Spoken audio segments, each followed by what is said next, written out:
artistik dalam film, karena di film ya kayak kita nonton film barat gitu kan, sama penjahat itu kita benci, sama yang jagoan itu kita simpati kan gitu. Ya karena bika kita film. Nah film G30 SPKI 30 September itu disitulah posisi dia menjadi candu sepanjang pemerintahan Soeharto bahkan sampai hari ini. Lalu kemarin TV One menayangkan lagi film itu. Nah kita bongkar sedikit cerita film kenapa terjadi peristiwa 65 itu sedikit saja ya, kita kupas sedikit peristiwa 65. Kalau di filmnya adalah film bukan bagaimana peristiwa 65 itu terjadi gitu, tapi bagaimana tragedi 65 itu terjadi ya, bukan terjadi bagaimana tragedi peristiwa 65 itu berlangsung, bukan apa yang melatar belakangi peristiwa 65 itu berlangsung terjadi. Sebab-sebabnya kan tidak diketahui, tidak diungkap, tapi cerita penculikannya yang diangkat.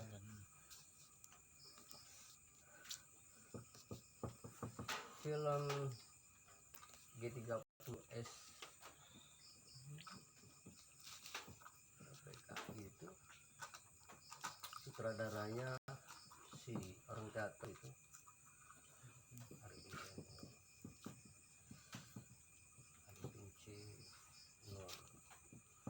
ini yang menyutradari filmnya Arifin Chandler. Jadi yang mendesainnya dia sampai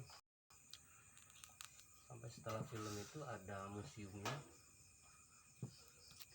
museum apa namanya itu, Pancasila Saksi atau apa ya, yang situ ada patung-patung tragedinya itu ya, patung-patung pembantaian itu kan dibuat gitu, boneka manekin-manekinnya di lubang buaya. Nah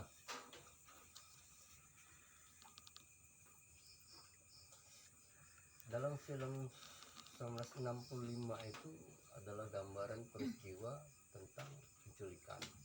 Disitulah kita mengenal tokoh-tokoh PKI, terutama ada DN Aidit itu Diva Nusantara Aidit, DN Aidit yang dia memang didikan dari komunis, bagian dari komunis internasional yang ada di Rusia, Komintern gitu, komunis internasional di Rusia. Kemudian kita juga ada si Untung Sarkawi, kemudian ada siapa lagi, Darsono kalau tidak salah, ada Musuh juga ya, ada beberapa tokoh lainnya. Tapi yang paling terkenal kan adalah Untung dan Aidit yang paling melekat di ingatan. Dan ada penyelamat super semar yaitu Soeharto. Nah ya demikianlah kalau dalam filmnya ya, dari pemberontakan dimotori oleh komunis yang ada di angkatan darat, kemudian apalagi lalu 7 jenderal meninggal, 1 letnan itu Panjaitan. Kemudian latar belakang kalau film itu sampai dengan pembunuhan, disilet dan segala macam gitu ya, kalau di film itu maksudnya ya, sampai perempuan gerwani menari-nari dan segala macamnya gitu ya, seperti dalam film ya. Nah atau bagaimana histerisnya anaknya Ahmad Yani gitu, karena bapak mana gitu, atau apalah teks-teksnya ya, itu kan dibikin dengan dramatis. Karena memang saudaranya Arifin Jainur adalah orang teater yang memang berpengalaman dengan teater kecilnya. Tapi pengakuan istrinya Arifin Jainur, yaitu Yayang Cenur tulisannya, bahwa bapak itu berada dalam tekanan pada saat itu untuk mempersiapkan film ini G30S. Nah peristiwa 65 itu tidak langsung, tidak terjadi sedemikian rupa yang melatar belakanginya perlu kita bongkar, karena peristiwa dalam film itu adalah peristiwa penculikan 7 jenderal. Jadi kejadian penculikan 7 jenderal. Jadi naskah besarnya Arifin Janur pada saat itu bagaimana mendesain sebuah film yang menceritakan tentang bagaimana proses penculikan 7 jenderal sampai dengan pembunuhan di lubang buaya, sampai dengan penemuan, dan sampai dengan pemakaman. Tapi tidak diceritakan bagaimana proses autopsi, proses peradilan, pengadilan, berapa dokter yang terlibat dalam uji lab, uji forensik. Itu kan tidak masuk semuanya di situ. Tapi peristiwa dramatik penculikannya yang dibangun. Jadi banyak hal yang hilang, yang akhirnya membuat kita generasi harus mencari lagi gitu. Jadi peristiwa 65 itu semacam sebuah bangunan tapi katakanlah sebuah kompleks candi tapi hanya satu bangunan saja, padahal di situ jejaknya banyak, jejak bangunan yang lain. Nah, generasi harus membangun itu berdasarkan data-data dan bacaan-bacaan. Nah, peristiwa 1965 itu memang sampai hari ini ada tiga versi ya. Ada tiga versi melihat ada tiga versi. Versi pertama itu menyebutkan bahwa peristiwa 65 adalah kekejaman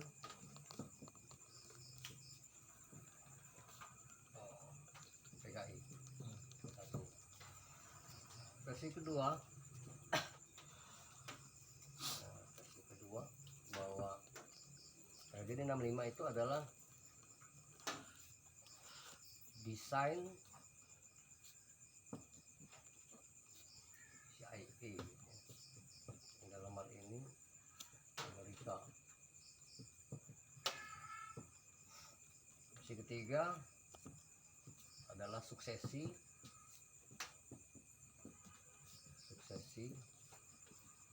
Soeharto untuk naik gitu ya, presiden ya, naik menggantikan Soekarno. Atau mungkin punya ada versi yang lain.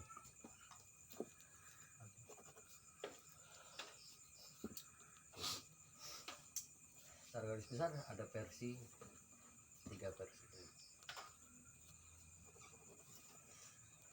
Versi ketiga kita pegang versi pertama dulu. Kejaman versi pesana itu, versi pertama itu dari film G30 SPKI itu adalah bentuk kekejaman PKI. Nah, kita tahu bahwa sejarahnya dulu sedikit. PKI ini terbentuk dari SDP ya. SDP ini semacam perkumpulan pemuda gitu ya, perkumpulan pemuda 1920. Lalu sebelumnya ada SI, Serikat Islam, lalu menjadi SDI. Ini sekitar tahun 1965 ini.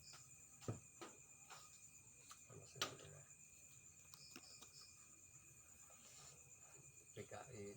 Jadi PKI itu dari SDV apa Indis apa Vereniging apa gitu ya, aku lupa singkatan dalam bahasa Belanda, yang lalu berubah menjadi PKI pada tahun 1923.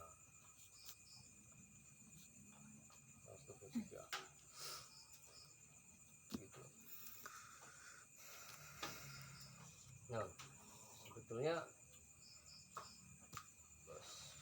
dia tidak bernama PKI pertama sekali. Setelah dari SDV itu Partai Nasional Partai Revolusi Nasional Indonesia, Partai PRNI. Jadi Tan Malaka salah satu tokoh gerakan Indonesia pada saat itu menawarkan SDP kita ganti nama menjadi Partai Revolusioner Nasional Indonesia.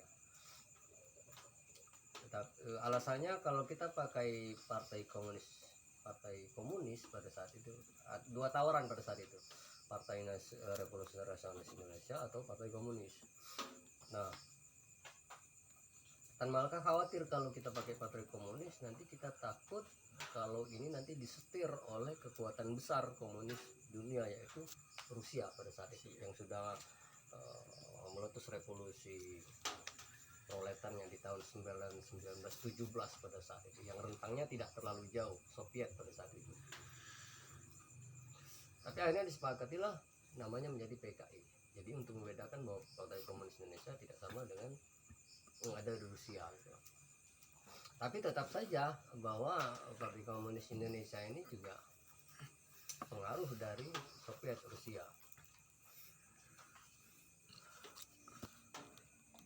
Nanti benar apa harus ngomong, nanti ada kaitannya dengan Karl Marx ya.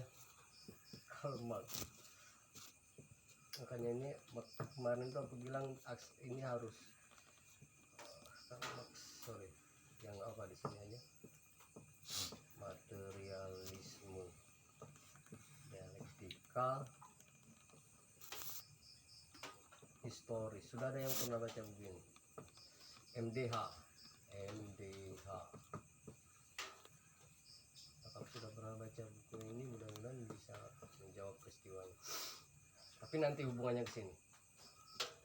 Jadi itu ya versi. Jadi PKI tadi asalnya dari SDP 1920 lalu berubah menjadi 1923 menjadi Partai Komunis Indonesia. Oke, tangkap di situ ya. Nah, pada saat itu partai-partai ISDV ada juga Front Demokrasi Indonesia, ada juga Sarekat Islam, ada Sarekat Dagang Islam, ada Partai Demokrasi Indonesia pada saat itu, bukan Demokrat ya, demokrasi. Banyak sekali perkumpulan-perkumpulan di tahun 19 di antara tahun 1918 sampai tahun berikutnya, sampai menjelang tahun-tahun 20 itu banyak berdiri Partai Indonesia. Tahun ini kan tahun pasca setelah Perang Dunia Pertama. Nah, partai-partai pada saat itu sampai dengan PK1 pada saat itu juga adalah partai-partai yang membangun gerakan kerakyatan untuk menghantam kekuatan kolonialisme Hindia Belanda, melawan penjajahan Belanda gitu. Partai-partai pada saat itu, gerakan-gerakan pada saat itu menghantam dominasi kolonialisme Belanda yang sudah menjajah Indonesia sejak beberapa abad yang lalu.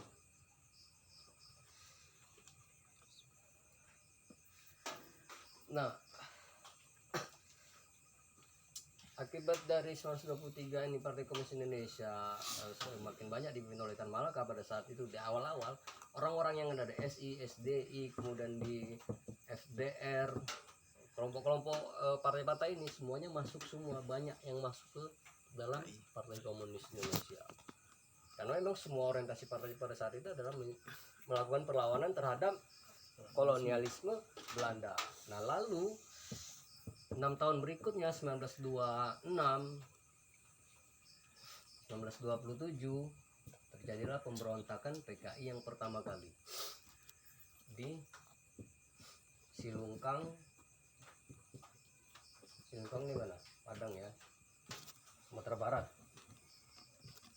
Sumbar. Jadi jaraknya setelah mengumpulkan banyak orang, partai ini terdiri dalam sekejap itu, mulai dari Sumatera sampai ke Medan gitu ya, kemudian di seluruh Pulau Jawa, Kalimantan, beberapa daerah yang lain, sampai dengan beberapa tahun kemudian membangun gerakan anti kolonial Lalu pecahlah pemberontakan pertama di 1926-1927. Tepatnya di Januari, jadi menjelang pergantian tahun antara 26 ke 27. Antara 26 ke 27 itu ya, 1 Januari ya. Peristiwanya ini 1 Januari. 1 Januari 1927. Tetapi itu sebelumnya sudah pernah terjadi pemberontakan pada dasarnya. Pada tanggal 25 Desember 26 itu sudah terjadi pemberontakan kecil yang dilakukan oleh kelompoknya siapa ya, Hos Cokro Aminoto kalau tidak salah, Hos Cokro Aminoto. Itu di 25 Desember. Tapi itu pemberontakan kecil itu di Garut kalau tidak salah. Pemberontakan kecil dan gagal. 25 itu gagal, 25 Desember gagal. Lalu dilanjutkanlah PK1 melakukan pemberontakan 1926. Tetapi pada saat pemberontakan 1926 yang terjadi di Silungkang, Sumatera Barat, Padang,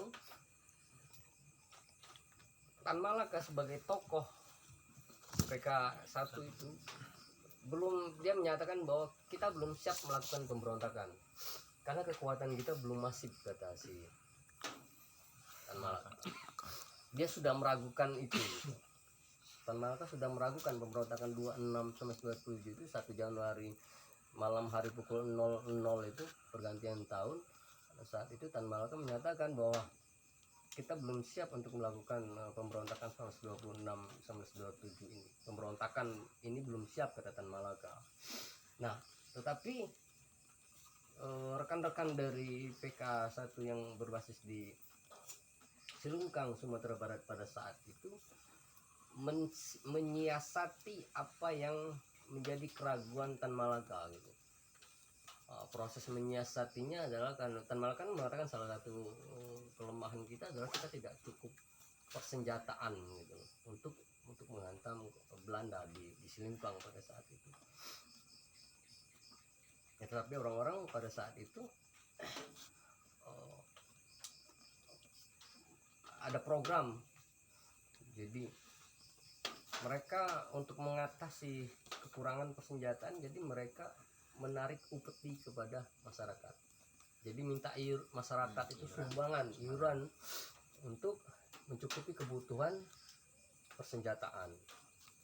Jadi persiapan itu cukup panjang sebetulnya. Nah, keraguan Tan Malaka itu dijawab oleh orang-orang dengan menarik iuran kepada masyarakat untuk membeli senjata.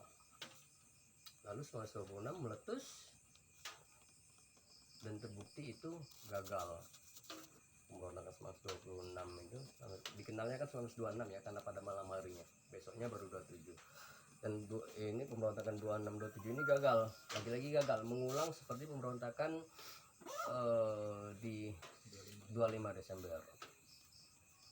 Gagal. Ya gagalnya karena belum siapnya strategi berperang, belum siapnya senjataan dan segala macam itu. Ditambah juga banyaknya tokoh-tokoh Indonesia yang tidak nasionalis, tidak patriotis. Tokoh-tokoh besar di Indonesia, para pejabat desa, pejabat kelurahan tingkat-tingkat itu kan dikuasai semua oleh orang-orang Belanda gitu. Jadi belum solid pada dasarnya. Disitulah keraguan Tan Malaka terbukti. Nah, tetapi Tan Malaka juga akhirnya ikut ditangkap, lalu dia dibuang ke awalnya dia dibuang ke mana ya, Bupendigul atau di mana gitu. Tapi lalu ternyata dia harus dibuang ke Belanda. Ya, Tan Malaka lalu dibuang ke Belanda beberapa tahun. Sampai di situ. Jadi sebelum 65 terjadi pemberontakan 26 27.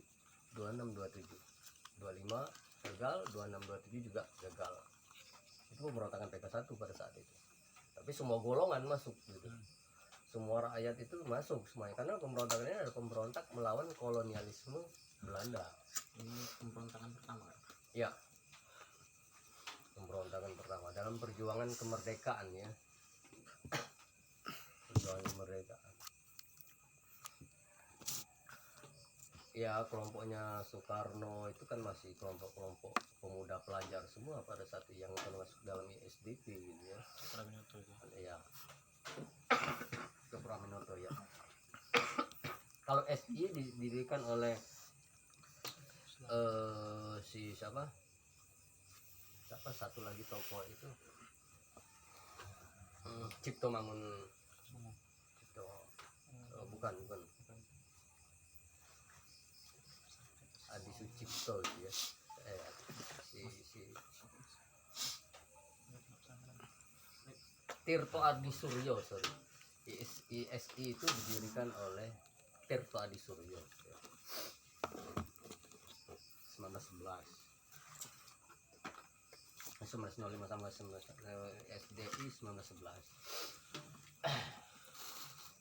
sampai di situ dulu sampai di 27 Pak dong nggak peristiwanya itu pemberangan PK1 yang pertama ya. Nah lalu muncul pemberontakan PK1 selanjutnya di 1948 yang dikenal dengan istilah peristiwa Madiun. Peristiwa Madiun 1948.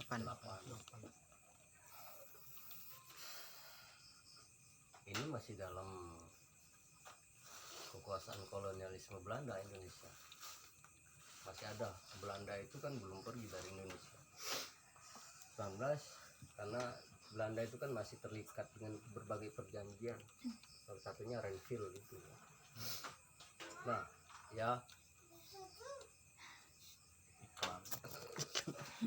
Iklan dulu. Kamu nenek bang? Udah.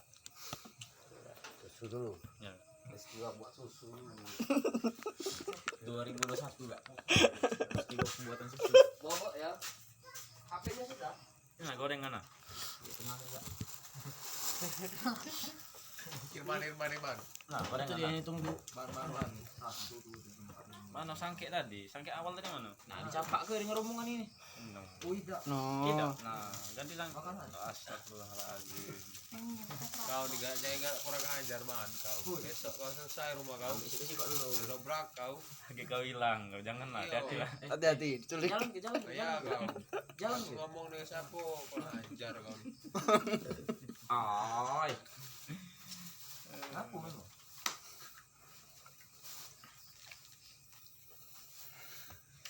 Ah, itu bukan ngomong basi, ngomong man. Iya. Besok selesai rumah kau. Ada surat tanah. Ya maaf dulu kau. Ya kita blok lah, pokoknya si Bang 4 itu ya. Si Bang 4 itu lagi jadi semua 3. Itu lagi si Bang 4. Sama itu bos tuh. Tanah lalu. Hektar juga nabal. Iya ada hektar. Tak elah aja hektar. Boleh lah kau. Remit dulu ya semua. Dari mana batasnya?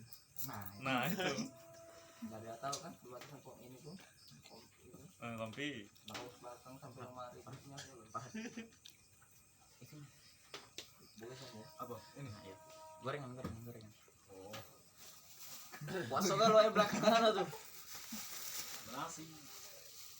Tadi itulah ngomong tadi. Si banyak stoknya kan goreng. Ini. Berkesan. Aduh. Masih suka masak.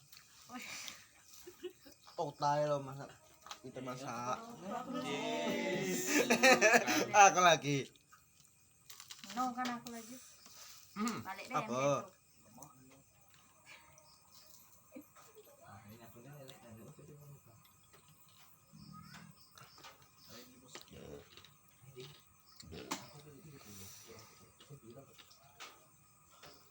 Kan lagi ada di dalam. Tidak ada hubung, keluar. Sab. Tak lagi kepala. Itu. Satu. Itu mana? Break lah, boleh. Sengaja. Itu tempat kesana dulu. Ngopi. Habis kopi itu apa? Habis. Masih dulu. Hah? Masih dulu. Masa lu belum. Calvin. Makan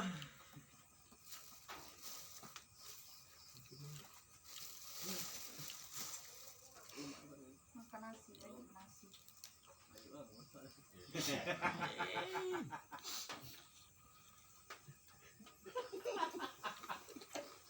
Beli ngesamin dari lu. Mana yuk kamu dari harga link gua di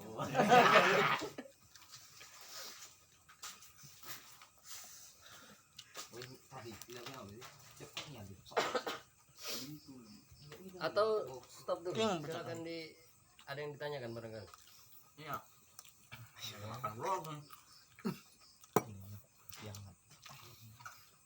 19 sampai dengan 1927 sebelum ke peristiwa Madiun Pak Kapan. Cing, Cing, siapa? Cing. Apa manggil? Oi. Oi. Arnanda. Arnanda. Nanda. Iya. Ya mungkin Atongan, dari Arnanda. penjelasan Kak Fikri tadi candu dari judul sampai ke peristiwa Madiun. atau Apakah ada buat yang Nanda ditanyakan? ini nih. Apakah teman-teman ada yang ingin ditanyakan? Ada. Apa Tom?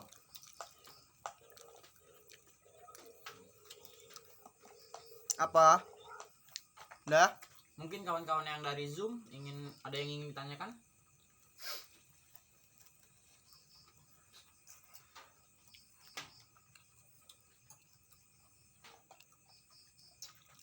Atau yang lain yang di sini? Mas Andy? Ada muda. Ini. SMSM. Si Anu kalau masih nunggu penumpang apa nih? Gitu ya. Untuk anu Pak. Unsur-unsur meletusnya tahun 1998 Penumpang itu bagaimana Kak itu? Apa? Penumpang Meletusnya yang itu. keluar, Mamang Maksudnya sampai malam. apa sama dengan 1965 atau emang sama itu gerakannya itu? Menghimpun Oh di 48. 48. Ya. Karena dari melihat dari kejadian 1965 itu kan kok dari TNI itu tahu gerakannya itu masifnya seperti ini. Dari apa? Tadi kan dari TM 5 tuh Pak Harto kan mengagalkan PKI karena katanya itu udah 2 kali PKI itu memberontak tapi gagal. Kenapa gak sampai selesai itu memberontak itu? Seandainya PKI berhasil itu mana Indonesia itu? Nanti ya. Nah, yang ini Kak, apa namanya? Di tahun 1926, 27 pemberontakan pertama PKI dan juga ada di 48 juga. Nah, pemberontakan PKI itu kan dengan tujuan memberontak dengan kolonialisme Belanda. Nah, 1965 pecah. Itu kejadian pemberontakan ketiga, bisa dibilang ketiga kan. Tapi bukan dengan kolonialisme Belanda tetapi dengan Indonesia, dengan masyarakat Indonesia. Nah, artinya tujuan-tujuan PKI yang di awal yaitu untuk membantu memerdekakan tiba-tiba berbalik dengan tujuan merusak. Itu maksud aku yang perlu kita bahas, ngapa bisa berubah saya itu tujuannya, arah dan tujuannya.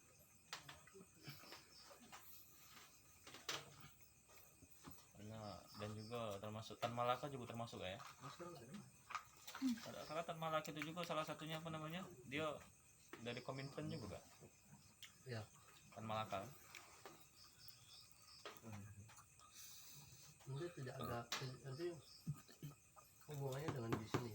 Perang Dunia Pertama. Jadi setelah 2627 gagal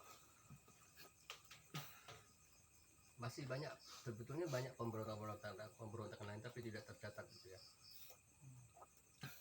Kecuali kalau kawan-kawan baca buku Gerakan Kiri Revolusioner Indonesia jilid 1 sampai 3 tulisannya Tan Malaka yang dibuat oleh Hari Buzi. Itu cukup lengkap, banyak data, banyak sekali data pemberontakan. Nah, di 48 ini dipimpin oleh musuh.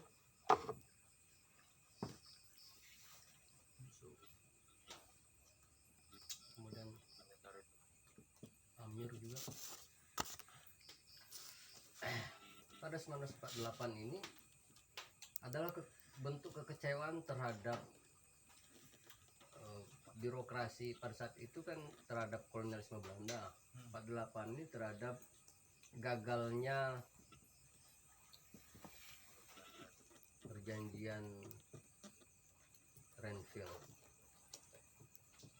Kalau tidak salah perjanjian Renville ya.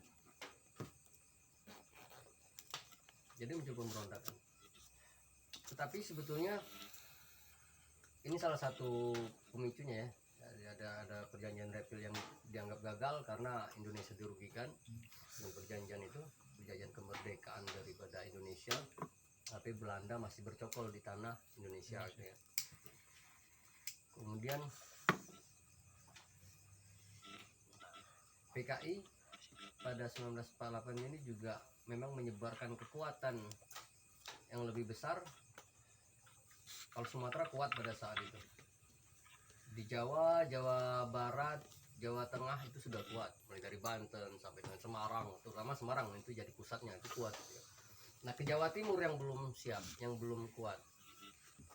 Jadi PK1 memperluas kekuatan di daerah Jawa Timur, mulai dari Ngawi, Madiun, Malang, Surabaya, Jombang, Pasuruan, semua dari Jawa Timur itu untuk diperkuat basisnya. Nah, peristiwa 1948 itu dianggap sebagai kudeta pertama terhadap pemerintahan Indonesia pada saat itu, di mana siapa perdana menterinya gitu ya, saya lupa perdana menterinya, perdana menteri siapa gitu ya, Haim Nasir bukan Pak? bukan yang di 48, yang memimpin gerakan Renville itu siapa kemarin ya, intinya gitu ya. Dari gerakan Renville kemudian tidak, PKI merasa bahwa itu dirugikan bangsa Indonesia karena Belanda masih bercokol, lalu terjadi pemberontakan 1948. Nah, 1948 ini dalam rangka membangun kekuatan di Jawa Timur ya. Jadi untuk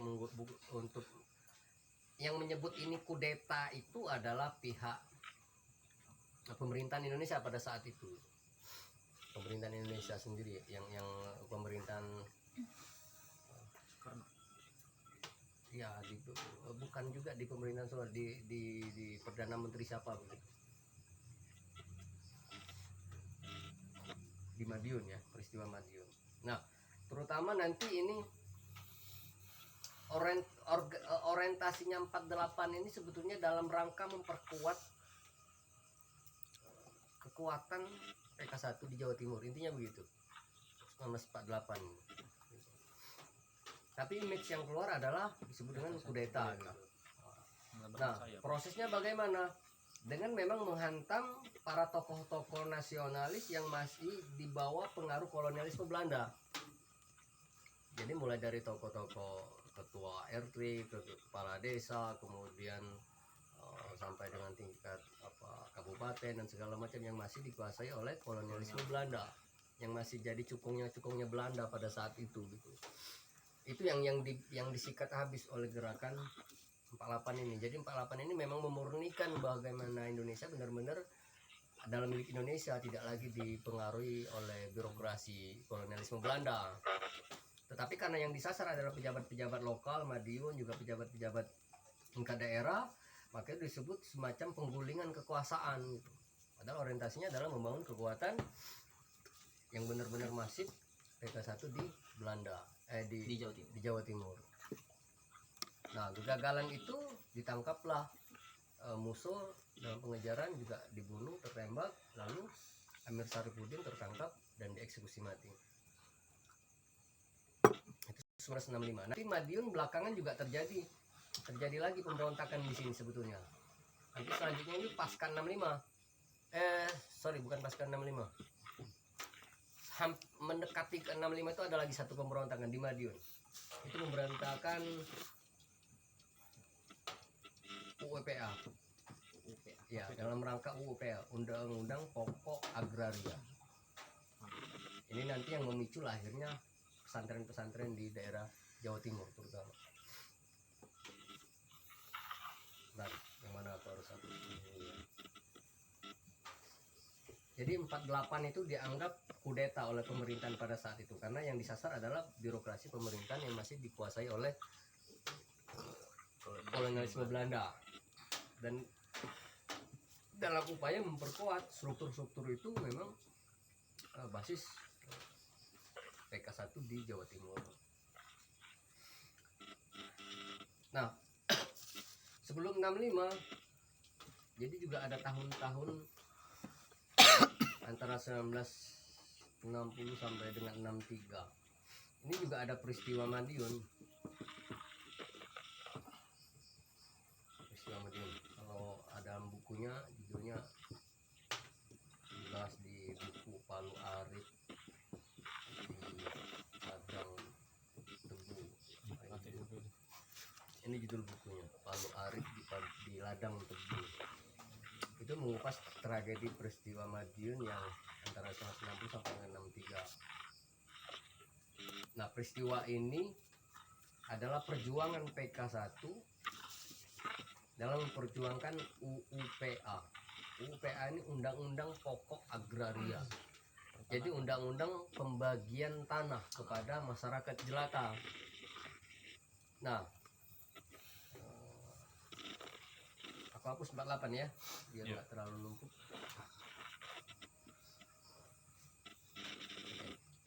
Nah, antara 60 sampai dengan 63 itu peristiwa Madiun dalam sebuah buku Palu Arit di Ladang Tebu itu diceritakan adalah perjuangan PK1 terhadap UUPA, Undang-Undang Pokok Agraria, di mana programnya adalah land reform, tanah untuk rakyat, pembagian tanah untuk rakyat. Nah, land reform ini cocok sekali dengan programnya PK1, bahwa rakyat harus memiliki tanah, bahwa tanah tidak boleh dikuasai hanya oleh orang kaya, hanya para borduis yang menguasainya. Tidak boleh, bahwa tanah memang adalah untuk rakyat. Nah, UPA ini sebetulnya dibuat oleh dalam pemerintahan Soekarno. UPA ini kan di tahun berapa gitu ya. Oh sorry, UPA ini dibuat 1960 oleh pemerintahan Soekarno. UPA ini perjuangannya 63 ya, 62 63 gitu ya, 62 61 sampai dengan 63 peristiwa Madiun tentang UPA ini. Nah, isinya salah satunya adalah land reform, tanah untuk rakyat. Nah, tetapi pemerintahan Soekarno membuat undang-undang itu pada saat itu para pejabatnya tidak menjalankan UPA ini. Timpang. Ya, tidak dijalankan, pembagian tanah untuk rakyat ini tidak dijalankan. Maka yang mendorong untuk menjalankannya, yang mengawalnya adalah kawan-kawan PK1. Nah, sementara di Jawa Timur itu banyak para pembesarnya. Orang-orang kaya yang punya ladang tebu, punya ladang tembakau, punya pertanian besar, punya rumah-rumah, punya kebun besar itu. UPA ini. Nah, dalam perjuangan UPA inilah terjadi bentrok antara PK1 dengan agama. Nah, di sini nanti yang menjadi manuver bagi masyarakat mengatakan bahwa PKI musuhnya agama, musuhnya Islam pada saat itu. Ini peristiwanya dimulai dari sini. Begini ceritanya, bahwa yang punya tanah besar-besar dulu kan adalah kalangan ningrat dan segala macam. Nah, salah satu alasan masyarakat menguasai tanah pada saat itu, tokoh-tokoh besar menguasai tanah pada saat itu dengan mendirikan pesantren. Jadi pesantren ini dianggap ini milik masyarakat, dimanfaatkan untuk kesejahteraan masyarakat. Tetapi padahal itu didirikan hanya untuk menjaga agar tanah ini tidak jatuh kepada masyarakat. Jadi orang-orang berduit pada saat itu mendirikan pesantren-pesantren, orang-orang terdidik pada saat itu mendirikan pesantren-pesantren itu agar tanah ini tidak dibagikan kepada rakyat jelata. Sehingga terjadilah bentrok. Jadi mereka yang sudah punya pesantren segala macam, para kiai, para ulama dan segala macam tokoh masyarakat itu bentrok, kontraksi dengan PK saat ini. Ya memang banyak ulama yang mati, orang PKI juga banyak yang mati, banyak, sama-sama banyak, sama terjadi perang saudara pada saat itu. Tapi perang saudara ini PKI memperjuangkan UPA, Undang-Undang Pokok Agraria, pembagian yang ini dibuat oleh pemerintahan Soekarno di tahun 60. Tetapi masyarakat tidak mau, yang punya tanah itu, ya karena logika kita kan begitu, orang-orang itu punya tanah yang nggak mau dibagikan sama orang lain. Dia tetap berdiri sebagai tuan tanah yang mempekerjakan para buruh tani. Belum lanjut gak? Jadi undang-undang pokok agraria itu pembagian dan reform itu secara gratis. Iya, secara gratis. Karena Indonesia itu adalah negara agraria yang punya banyak jumlah tanah daripada jumlah orangnya gitu. Enggak, sebelum lanjut juga Kak. Kan UUPA ini kan program pemerintah Kak ya. Iya, Dan juga PK1 ini kan memperjuangkan itu Kak. iya. Apa pemerintah tidak ikut andil dalam peristiwa itu? Maksudnya Oh iya, iya, iya. Iya, Mensupport. iya, iya. Iya, benar. Nah, undang-undang UPA ini dibuatkan kan dalam rangka kan gini. Setelah sebelumnya kan tanah-tanah jajahan ini kan dikuasai oleh pertama kolonialisme Belanda, lalu kolonialisme Belanda itu punya apa ibaratnya orang Indonesia yang cukong ya, atau apa istilahnya, orang Indonesia yang jadi pejabat tapi tunduk pada pemerintah Belanda, itu apa namanya istilahnya? Ya semacam ante-ante Antek-antek gitu ya. Belanda. Ya pejabat-pejabat, ante-ante ini kan para pejabat-pejabat. Setelah Belanda hengkang kan ante-antenya ini yang menguasai tanah-tanah tadi, para borjuis tadi, tuan-tuan tanah ini tadi. Nah kan bagi pemerintah tidak bisa dua tanah tadi yang setelah di Belanda pergi, maka tanah harus dikembalikan lagi kepada rakyat. Wong itu asal mulanya memang milik rakyat.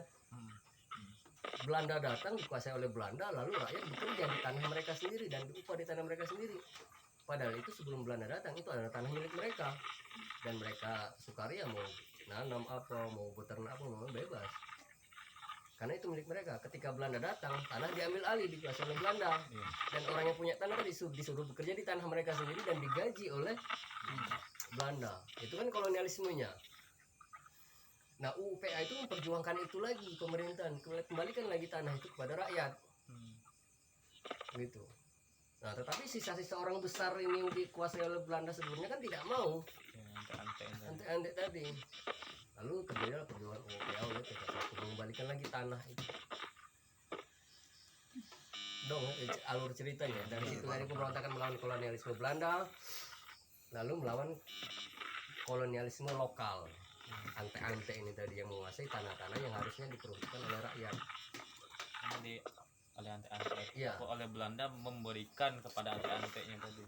Iya, karena Belanda sudah pergi Iya. dari Indonesia, sudah cabut, gitu kan, sudah tidak menguasai Indonesia lagi. Nah UPA ini yang buat adalah pemerintah Soekarno 1960. Nah karena tanah yang dikuasai ini dalam rangka menguasai tanah agar tidak terjadi pembagian tanah, didirikanlah pesantren-pesantren mulai dari Jawa Timur, Ngawi, Madiun, sampai ke Pasuruan, sampai ke daerah-daerah lain. Nah alasan mendirikan pesantren ini alasan agar tanah tidak dibagikan kepada masyarakat, kepada rakyat. Ya di Ngawi ada pesantren Gontor laki-laki, di Ponorogo yang perempuan ya. Di Jombang, aku pernah di Jombang itu yang namanya pesantren itu sudah satu kampung Tungkal itu pesantren, bayangin. Sekampung Tungkalang atau sedusun Merining itu pesantren. Masyarakat tidak boleh melebarkan tanah di situ. Masyarakat yang tinggal di pesantren itu cuma berjualan, berdagang. Tanah memang dikuasai di Jawa Timur itu oleh tuan-tuan tanah yang mendirikan pesantren ini tadi. Ya memang ada lahir ulama-ulama dan segala macam itu ya gitu. Tapi ulama-ulama dulu itu kan pesantrennya para ulama dulu kan bukan pesantren besar, tapi pesantren salaf yang kayak di sini. Ini rumah kiai, ini musola, tempat belajar ngaji, itu sudah pesantren. Kayak siapa si Asyik Asari, kayak si siapa tokoh Muhammadiyah itu si Ahmad Dahlan. Pesantrennya hanya kecil-kecil saja, rumah kiai, ada musola, aula, tempat belajar ngaji. Bukan dikuasai seluruh tanah Tungkal ini untuk didirikan pesantren. Nah disitulah bentroknya. Lalu terkenal menjadi terkenal bahwa pemberontakan ini PKI melawan agama. Di sini yang menjadi kebencian langsung. Belakangan ada salah satu dokumenter pengakuan dari salah satu tokoh Ansor, pemuda Ansor, mengatakan permohonan maaf atas peristiwa Land Reform. Itu ada salah satu pernyataan dari tokoh HMI, orang pemuda Ansor, mengatakan permohonan maaf. Karena memang dia mengakui peristiwa itu adalah peristiwa yang dikuasai oleh para antek pada saat itu.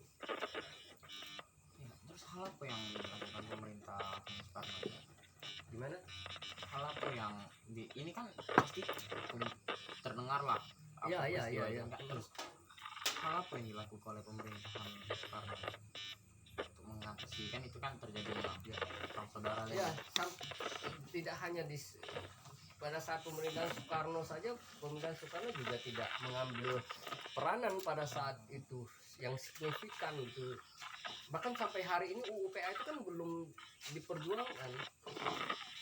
Nah, salah satu pelaksanaan UU PA salah satunya sebetulnya ketika Jokowi mulai melakukan surat tanah itu. Iya. Itu adalah program dari UU PA sebetulnya. Jauh sekali jenjangnya waktu ini. Jadi pada saat peristiwa ini terjadi banyak pemberontakan dan para PKI ditahan, banyak dihabisi juga sama seperti 1960. PKI ini kan partai besar.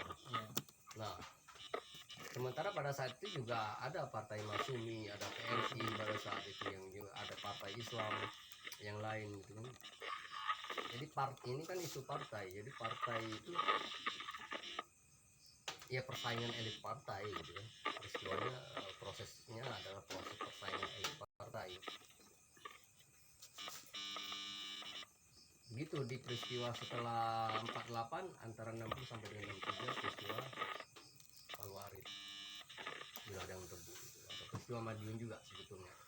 Dari sini pecahnya antara PKI dianggap berseberangan dengan agama pada saat itu. Dan sayangnya disebutkan dengan Islam gitu. Padahal Jawa Timur itu ya tidak hanya Islam. Sampai di situ alurnya dong ya. Sampai di situ alurnya. Jadi UPA dari 60 pemerintahan dijualkan oleh PK1. Jadi bentrok, kontraksi. Nah, setelah pemberontakan di Madiun, Paluarit di Ladang Tebu, pembagian undang-undang pokok agraria, barulah masuk ke peristiwa 65. Ini yang menarik.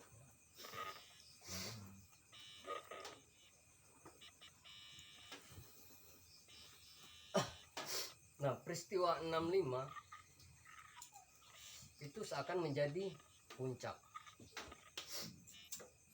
Jadi gini, setelah Belanda abad 19 lengser itu pindah, abad 18 mungkinnya ya.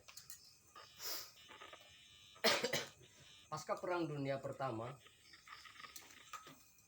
muncul blok barat dan blok timur gitu ya. Blok barat dan blok timur. Blok barat dikuasai oleh Amerika, blok timur dikuasai oleh Soviet, Rusia ya.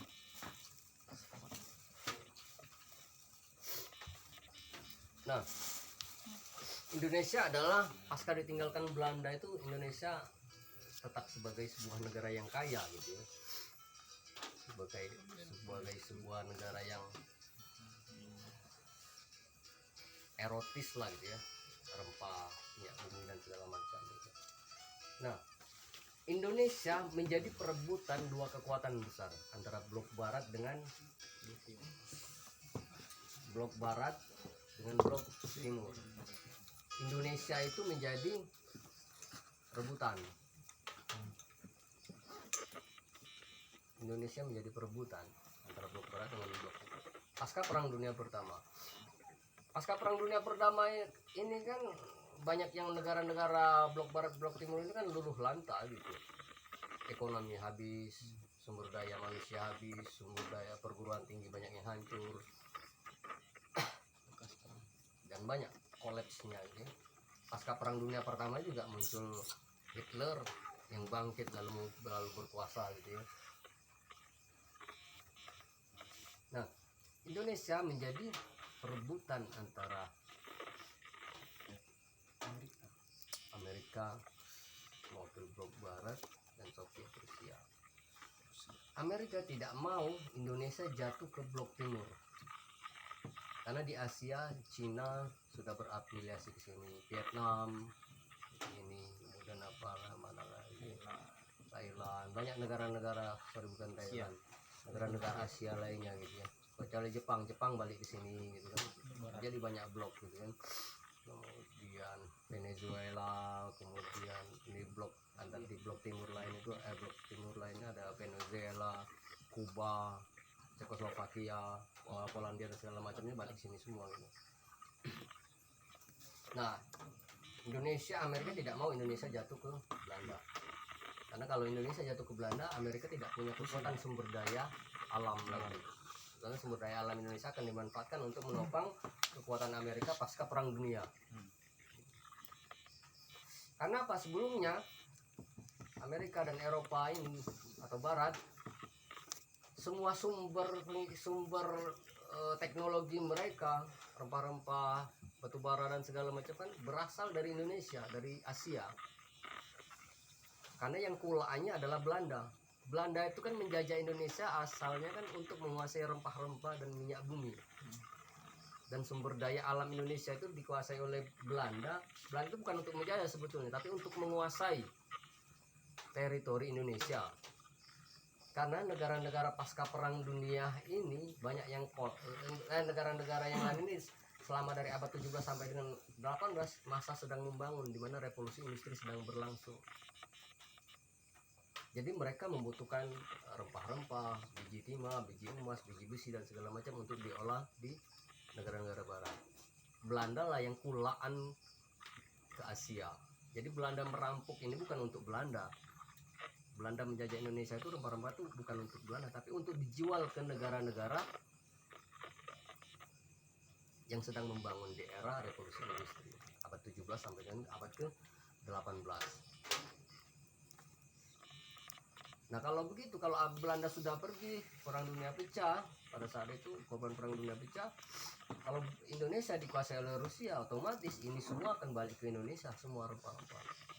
Nah, pemerintahan Soekarno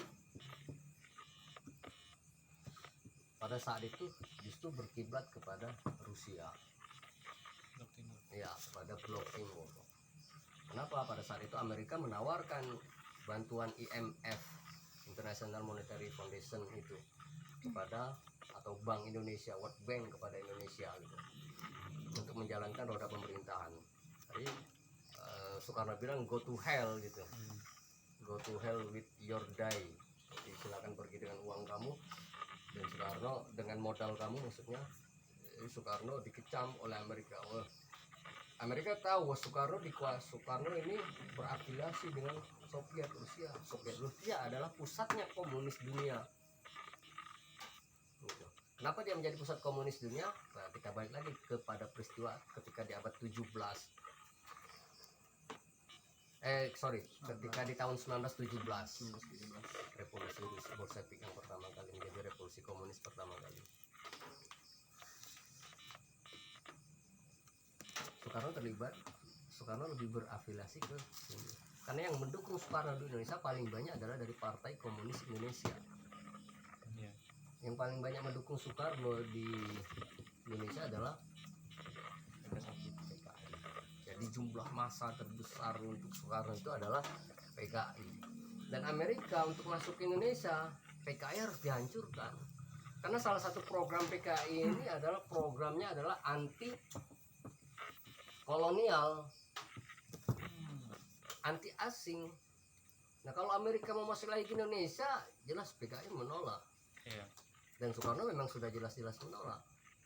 Maka itu PKI kan dari awal memang sudah berdikari, sudah anti terhadap kolonial lah, anti dari 26, 27, dari 25 Desember, dari UUPA juga, 48 juga begitu.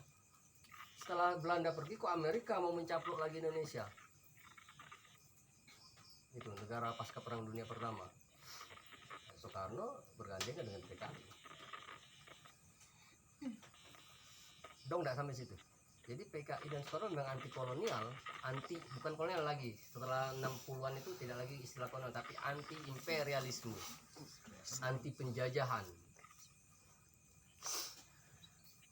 Nah, bagaimana cara Amerika untuk menggulingkan Soekarno? Karena Soekarno inilah yang berafiliasi dengan Rusia, secara otomatis nanti blok timur atau Indonesia akan berafiliasi menjadi kekuatan Rusia yang komunis.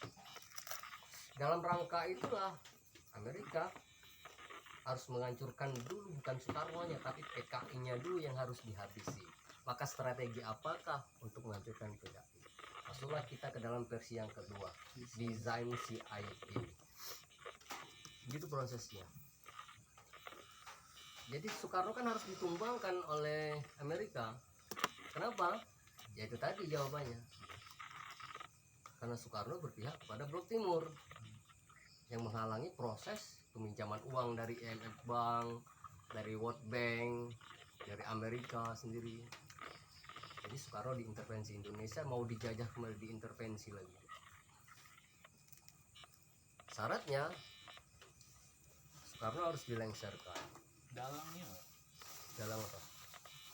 antek dari Amerika sendiri berarti gitu. Iya, CIA.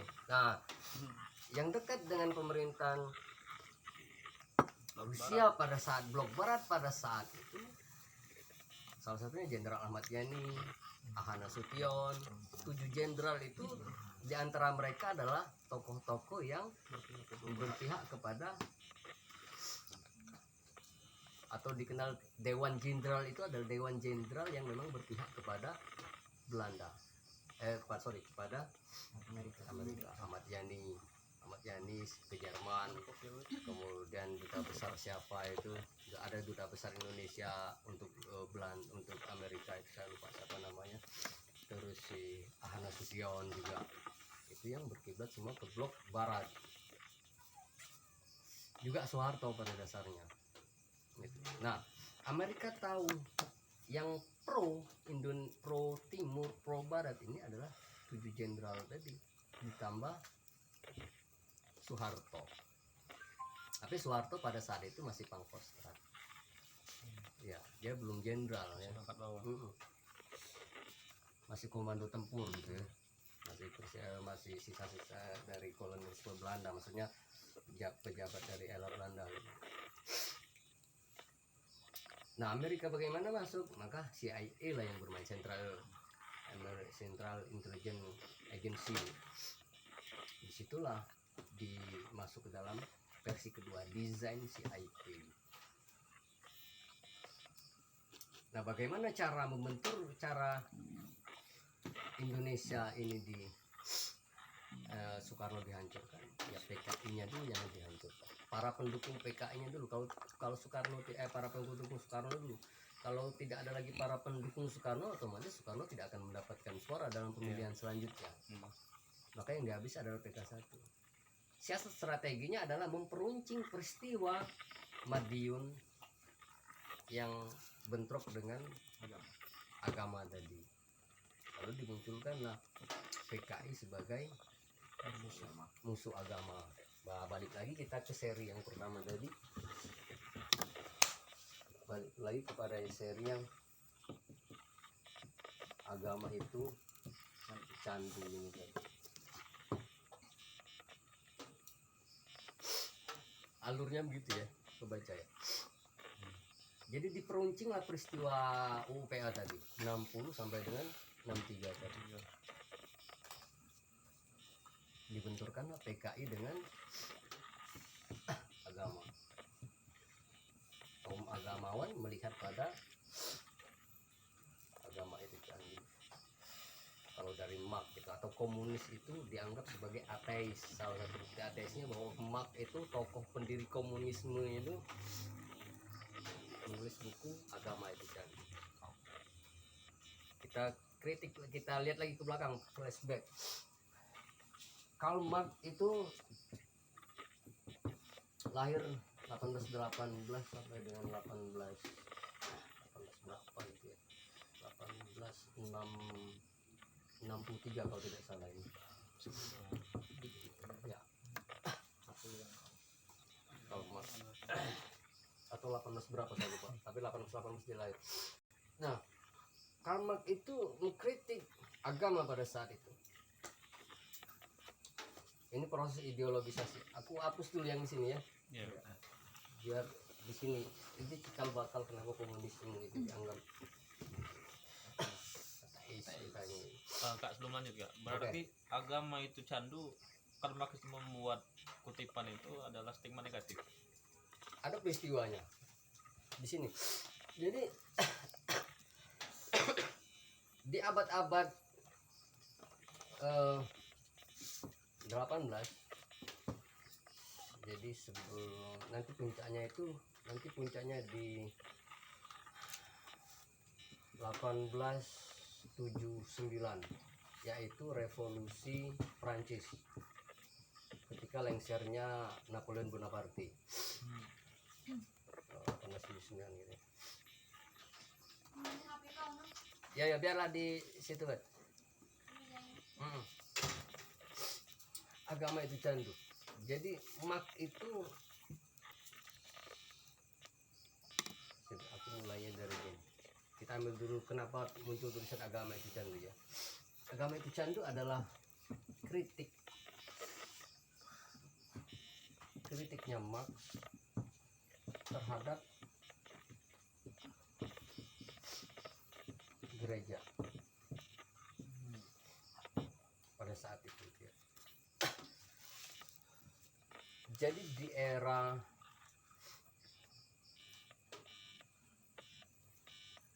peralihan itu begini. Jadi ada masa kegelapan atau di mana mitos gereja berkuasa. Ini sekitar abad ke-15-an gitu ya. Kemudian muncul abad pencerahan di abad ke-17 sampai dengan abad ke-18. Lalu muncul abad modern ya, 19. Nah, di masa kegelapan sampai ke sini umat itu mengkritik kekuasaan gereja. Nah, gereja pada saat itu jadi makanya aku bilang panjang cerita mengupas ini. Jadi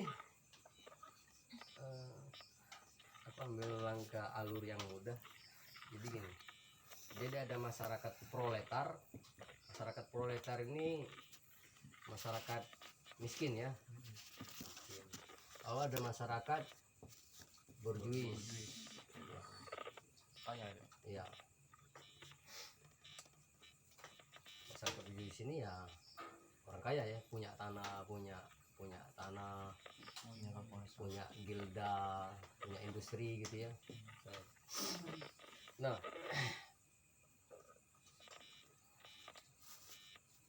kalau ingat diskusi kita malam yang sebelumnya, jadi masyarakat proletar ini yang dulunya punya tanah, tapi tanahnya mereka dikuasai, lalu mereka sama seperti Indonesia, lalu tanah mereka bekerja di tanah mereka sendiri dan diupah pada saat itu. Nah, untuk para borjuis untuk menguasai kaum proletar digunakanlah gereja, karena masyarakat proletar percaya pada kekuasaan gereja. Jadi gereja dan para borjuis itu bekerja sama. Nanti kelihatan di hari ini borjuis dan gereja bekerja sama. Muncul salah satu postulat atau dalil dari Adam Smith. Adam Smith ini menulis dalil atas kritiknya sebetulnya, karena Adam Smith adalah sosiolog. Bunyinya itu begini, bunyi dalilnya itu: semakin banyak kamu bekerja, maka semakin besar peluangmu untuk masuk sorga. Dalil inilah yang digunakan oleh borjuasi dan gereja untuk menguasai masyarakat. Jadi masyarakat sibuk bekerja karena terjebak dengan dalil tanpa memperhitungkan upah atau hasil kerja, hasil usaha mereka. Ikhlas saja. Kami yang penting masuk surga. Gitu. Ini bunyi postulasi dalilnya di Adam Smith. Postulasinya. The origin apa bukunya Adam Smith itu aku lupa. The origin of pokoknya di situ ada Protestania itu. Nah dengan dalil inilah para borjuis dan gereja juga negara gitu ya, pemerintahan pada saat itu berhasil menguasai rakyat banyak untuk bekerja tanpa memperhitungkan atau menagih berapa upah yang mereka dapatkan. Pertimbangan upah ya. Iya. Disinilah kritik Marx muncul. Agama adalah candu. Karena agama orang-orang menjadi hanya percaya saja tapi tidak percaya dengan kebutuhan dia sebagai manusia. Jadi kritik Marx itu adalah kritik terhadap dalil ini yang menguasai rakyat hidup orang banyak pada saat itu. Dimana yang semakin kaya adalah para borjuasi dan pihak gereja. Ada yang Nasrani di sini. Nah, kalau di Nasrani kan para pendeta atau itu kan ada yang ngasih duit dan segala macam gitu ya. Iya. Iya tuh terhadap pendetanya kepada pendeta. Ini apa jemaatnya. Iya, para jemaat ngasih duit ya. Nah, prosesnya tuh itu keberlangsungan dari semacam proses borjuasi kepada mengatur kedekatan kepada semacam pengakuan dosa lalu dan segala macam lagi. Jadi peran gereja dengan Nasrani pada borjuis pada saat itu begitu untuk menguasai kaum proletar pada saat itu. Nah disinilah kritik Marx mengatakan agama itu candu. Bukan tidak usah bertuhan, tidak, tapi gara-gara agama itu tadi yang dianut itu adalah semakin banyak bekerja semakin besar masuk surga, tapi mereka yang semakin kaya gitu. Nah itu yang dikritiknya pada saat itu. Itulah agama itu candu. Nah agama candu inilah yang dijadikan senjata oleh Amerika melihat peristiwa ada potensi besar PKI bisa dihancurkan dan melawankan mereka dengan Islam. Dong nggak ceritanya begitu? Itu desainnya. Mau sabarnya ya. Iya. Iya. Nah, Marx ini yang menulis buku Materialisme Dialektika Historis MDH.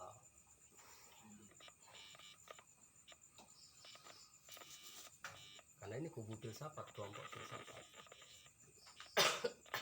Tan Malaka, Soekarno, itu semua orang-orang Hatta, semua orang tokoh-tokoh nasional Indonesia itu hampir semuanya membaca ini, mulai dari Aidit, Tan Malaka, soal semua tokoh-tokoh gerakan kemerdekaan Indonesia hampir bisa dikatakan semuanya membaca MDH, Materialisme Dialektika Historis, untuk mengetahui kenapa kita dijajah, apa alasan orang menjajah ini. Salah satu rujukannya adalah Materialisme Dialektika Historis, buku yang ditulis oleh Karl Marx. Di samping peran agama pada saat itu sebelum kemerdekaan, sebelum munculnya negara bangsa, Cut Nyak Dien, pasti ada perang-perang primordial pada saat itu tuh. Ini peristiwanya. Nah, Marx ini MDH inilah yang lalu dipraktekkan oleh Lenin di Rusia. Marx itu pernah mengatakan bahwa revolusi komunis pertama kali akan terjadi di Jerman, kata Marx. Tetapi ternyata yang menyambut, yang melaksanakan tugas itu justru adalah di timur, Rusia. Putuslah perang di Rusia. Kalau yang di Prancis, revolusi Prancis. Nah, salah satu bentuk dari produk ini tadi, perlawanan atas ini tadi, muncul revolusi Prancis. Revolusi Prancis kan menggulingkan para proletar, menggulingkan kekuasaan borjuis. Ya, kekuasaan bukan kekuasaan borjuis sebelumnya, kekuasaan feodal. Kurasan para raja-raja yang bekerja sama dengan para borjuis. Dulu proletar di Rusia di Prancis bekerja sama mereka untuk menggulingkan feodal. Feodal ini di atasnya gereja sih. Ya kaisar, ya pemimpin-pemimpin kerajaan itu. Dijabat ke-18. Nah, itu motif awalnya tadi ya. Jadi agama itu candu. pas itu ditarik ke MDA, dan Amerika jelas anti anti anti apa tadi, anti komunis, anti materialis. Ini materialis, ini mewakili komunis, kemudian idealis mewakili kapitalis. Kapitalis adalah Amerika. Itu jadi ini perang besar gitu, bukan hanya di Indonesia gitu. Banyak peristiwa penculikan, pembuatan dan segala macamnya itu karena dua blok yang berseteru. Karena ini persoalan hajat hidup keberlangsungan suatu negara, Iya.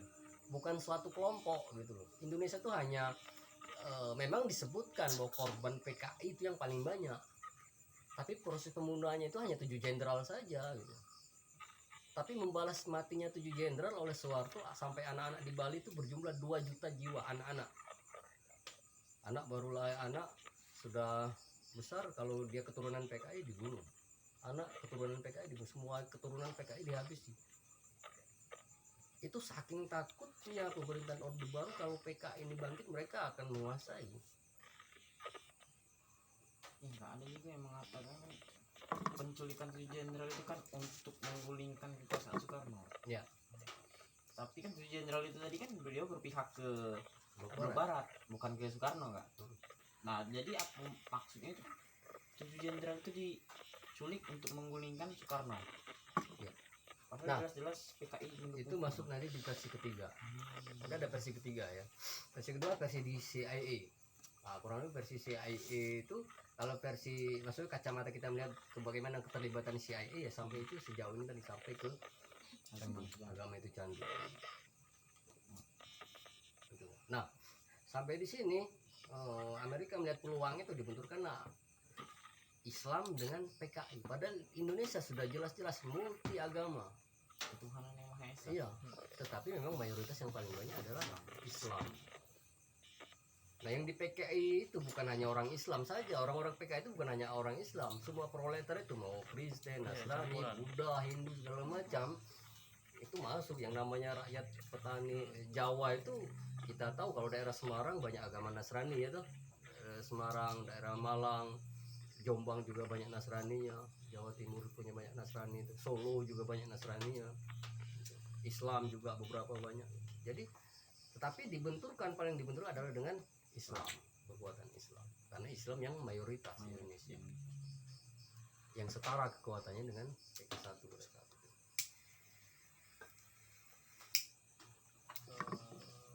Latar belakang warga PKI berarti para kaum proletar kan?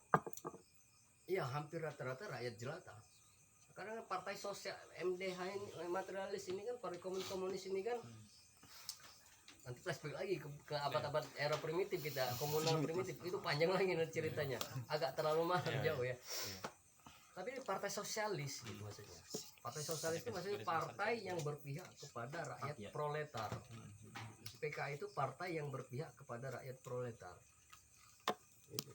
Yang memperjuangkan hak-hak rakyat proletar, tanah, kesejahteraan, pembagian dan segala macam tadi. Nah, dibenturkanlah dengan agama, dan kalangan agama itu adalah kalangan ningrat pada saat itu, yang punya tanah mendirikan pesantren, yang punya ini besar, yang mampu pergi haji. Itu kan kalangan orang kaya yang pada saat agama-agama yang bisa pergi haji.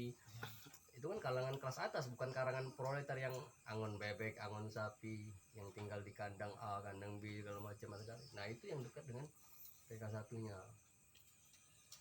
Kalangan agama kita kan kalangan orang-orang yang dehem gitu, yang bisa naik haji, balik dari haji jadi tokoh, jadi apa ya, memang siapa yang bisa pergi haji pada saat itu ya, iya tuh. Firman Nah, 10 kali. prosesnya begitu. Jadi ada proses yang rumit, panjang, dan demikian kurang lebih gambarannya pada saat itu. Lalu bagaimana cara menggulingkan PKI? Dibenturkan dengan Islam. Nah, di Zen 7 jenderal ini, di 7 jenderal itu dalam versi, salah satu versi memang mengatakan bahwa mereka hendak menggulingkan Soekarno. Itu jelas, itu ada gitu. Dan Soeharto pun tahu pada saat itu bahwa 7 jenderal hendak menggulingkan Soeharto. Tapi Soeharto tidak mengambil tindakan apapun pada saat itu. Begitu peristiwanya gitu. Nah, kita ke versi gitu ya, versi ke selanjutnya. Jadi mulai awal konflik kenapa PKI dianggap ateis, PKI dibenturkan agama sudah cukup paham gitu ya. Nah bahkan sampai hari ini kalau kita dengan PKI itu jadi ateis gitu. Padahal Kita kan, tidak, iya, tidak. kita kan beragama galau wong di dalam PKI. iya. Itu makanya serem dulu. Ya kalau direkam bahaya ini. Artinya suatu doktrin yang dibentuk oleh Iya, ada program politik di situ. Nah versi yang ketiga, kamu nih berubah kalau pikiran kamu. ya nanti silakan uji perbandingan ke materi-materi lagi. Versi ketiga itu adalah desain. Tadi desain Soeharto, ini desain atau suksesi Soeharto. Ini ada desain yang lain.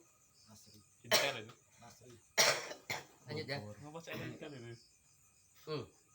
Ada yang mengatakan bahwa versi ketiga adalah suksesinya Soeharto untuk naik Jabatan. menggantikan Soekarno. Nah, sebab ini bisa dilihat dalam salah satu tulisan agen CIA sendiri, pengakuan agen CIA sendiri.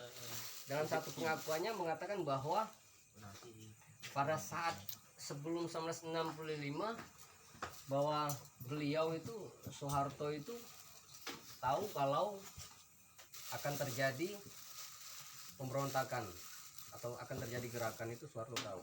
Soeharto tahu. Ya, 7 jenderal ini. Tapi Soeharto tidak mengambil tindakan pada saat itu. Ya, ini untuk melihat desain sukses Soeharto yang tapi Soeharto ini memang dilirik oleh Amerika dan CIA, bos. Di Indonesia itu ada tokoh yang bisa diajak bekerja sama selain para 7 jenderal tadi. Berarti itu Soeharto secara langsung mengambil peluang itu ya. Iya. Jadi CIA Amerika tahu kalau Soeharto itu yang bisa digandeng untuk menggulingkan untuk menghabisi PK1. Tidak ada model lain apa, Pak? Selain Soeharto. Tidak ada. Karena kan 7 jenderal itu kan masih hidup waktu itu kan? Iya. Waktu Iya. sebelum apa namanya Ada angkatan darat pada saat itu juga pecah. Di angkatan darat ada yang berpihak ke pemerintahan. Bukan pemerintahan. Jadi pecahnya begini, bahwa dulu itu mereka nih angkatan darat dulu boleh berpolitik. Sebagian besar orang di angkatan darat nih adalah anggota PK1. Ya, seluruh orang di angkatan darat itu adalah PK1. Hampir sebagian besar di angkatan darat adalah PK1. Angkatan darat, angkatan udara. Selain yang paling netral adalah angkatan laut, itu yang paling netral. Angkatan lautan sampai hari ini pun kita tidak begitu terekspos, kecuali angkatan udara dengan angkatan darat. Di kubu angkatan darat sendiri pecah sebetulnya. Ada yang berpihak pada 7 jenderal itu, ada yang berpihak kepada PK1. Nah, Soeharto sebetulnya bagian daripada 7 jenderal itu. Soeharto tahu kalau akan terjadi kudeta, tapi Soeharto tidak mengambil tindakan. Karena apa? 7 jenderal tadi adalah sebelum yang mau menjadi ketika Soekarno lengser itu nanti Soeharto belakang. Di antara 7 jenderal ini salah satunya kalau tidak Ahmad Yani ya Nasution yang akan menggantikan yang naik. Soekarno. Maka Soeharto diam saja ketika akan terjadi kudeta 7 jenderal tadi. Karena itu peluang bagi Soeharto untuk naik. Nah, kita lihat ke depan belakangan, lalu dari suksesinya Soeharto meletus 1965, 7 jenderal dihabisi, 7 jenderal dibunuh. Itu di filmnya ya, yang kita tahu di filmnya 7 jenderal dibunuh ya, sedemikian rupa gitu. Entah diculik atau diamankan kan kita tidak tahu versi itu. Entah diamankan atau entah diamankan atau dibuang atau bagaimana kita tidak tahu. Tapi dalam film 7 jenderal itu dihabisi, dibunuh. Kita anggap saja sesuai dengan film. 7 jenderal dibunuh, yang dikambing hitamkan adalah PK1. entah memang PKI yang melakukan pembunuhan atau bukan, karena kalau PKI yang melakukan pembunuhan kita tahu Aidit, Komenteran, kemudian Tan Malaka menghilang tidak ada, kemudian Muso sudah mati. Tokoh-tokoh Aidit itu hanya satu orang, salah satunya hanya Aidit. Iya. Dan yang nampak di film itu ya Aidit itu, DN Aidit. Kita bisa dua opsi, apakah yang muncul ke jenderal ini adalah orang-orangnya Soeharto atau memang orang-orang PKI. Karena orientasi Amerika tadi adalah CIA tadi adalah bagaimana menghabisi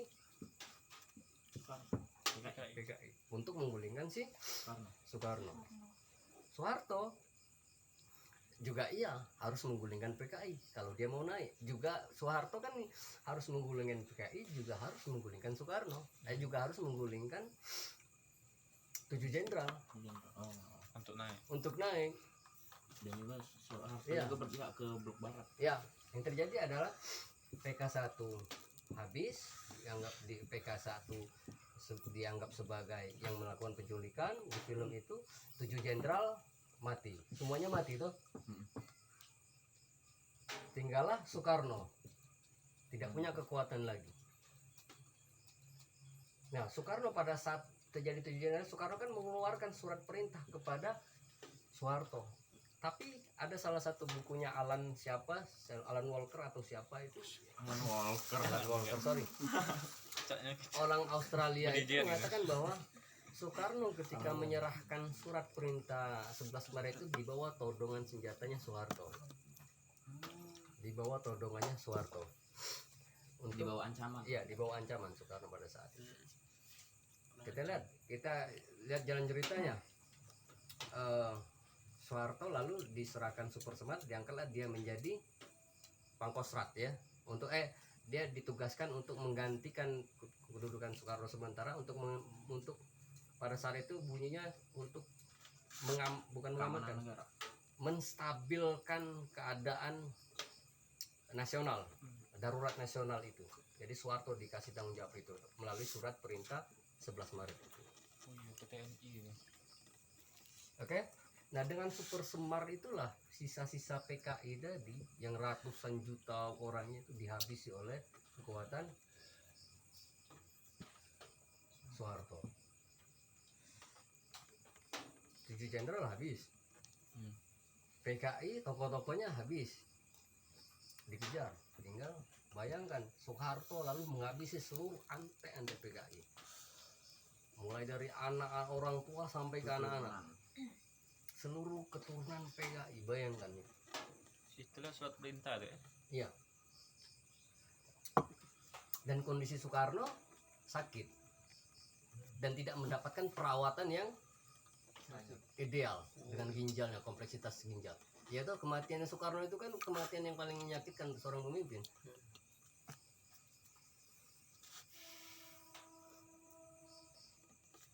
Di Bali ada 2 juta atau 10 juta jiwa anak-anak yang mati korban PKI, korban dari Soeharto untuk menghabisi ante-ante PKI. Kita di Tebing Bantayan itu katanya. Ya di sini. Di Semarang ada, dan di Jawa Timur banyak, hampir seluruh PKI itu habis. Nah, itu terbuka di filmnya Jagal lalu. Iya.